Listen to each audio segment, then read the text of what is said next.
Is the coronavirus part of God's plan to wake us up? I am careful about definitively saying what God is doing by any particular thing, because I have lived long enough to see people misrepresent God in crises like this. I remember 9/11, and they said that God was trying to purge New York, and people are always quick to speak on what God is doing. But the truth of the matter is, I don't know whether it is part of God's plan to wake us up, but I do know that the coronavirus is waking us up. I don't know whether he sent it or whether he allowed the enemy to send it for whatever reason. But I know that one of the benefits of the burden of the coronavirus is that it is waking us up. How is it waking us up? It's waking us up in a lot of ways. It's waking us up that the silly bickering we have been doing for the last decade now seems foolish in the face of a real attack. It is waking us up to appreciate the walk of faith in a way that we didn't appreciate it before. See, now you're fighting wanting to come to church, but before, when you could come, you were staying at home in the bed.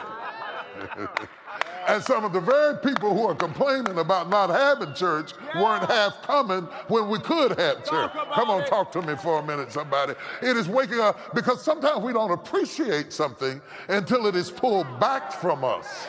And when it is pulled back from us, we have a deeper appreciation. It is waking us up to the perspective that we must bring our church experience into our house.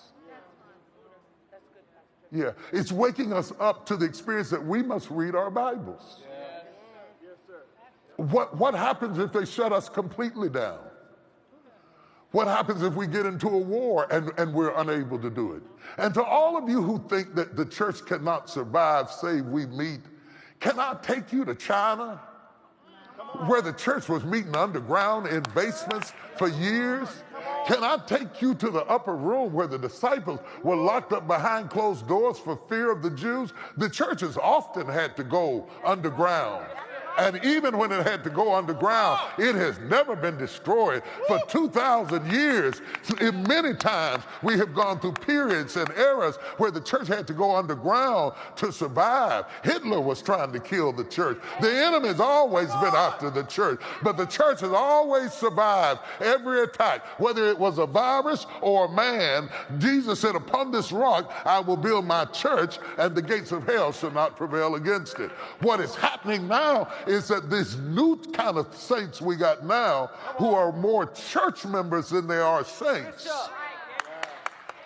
are having to become saints in a way they didn't have to before, because the pacifier is taken out of your mouth of being able to depend on somebody else to pray for you. Now you got to get down by the side of your bed like your grandmother and pray yourself through and drive the enemy out of your house. Now you got to go, I'm going to really go old-fashioned and get you some consecrated oil and anoint your house and say, coronavirus, you shall not come in my dwelling place. And I anoint the head of my doorpost, and I anoint every wall and every window. And you got to walk through your own house and plead the blood and sanctify your space. Since you're in the house anyway, you might as well use it to overcome the enemy that's come against your life. Yes, it's waking us up.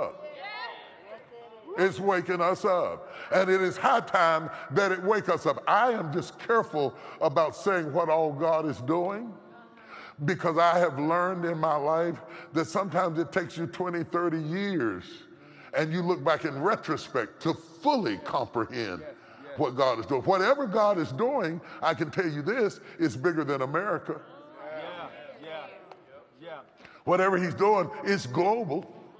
It's reaching all over the world. Whatever he's doing, I don't see us arguing over who's got the biggest weapons anymore, because God had a weapon that outdid all the weapons we were talking about. I don't see us fighting and arguing between Democrats and Republicans. Sometimes it takes a common enemy to create unity.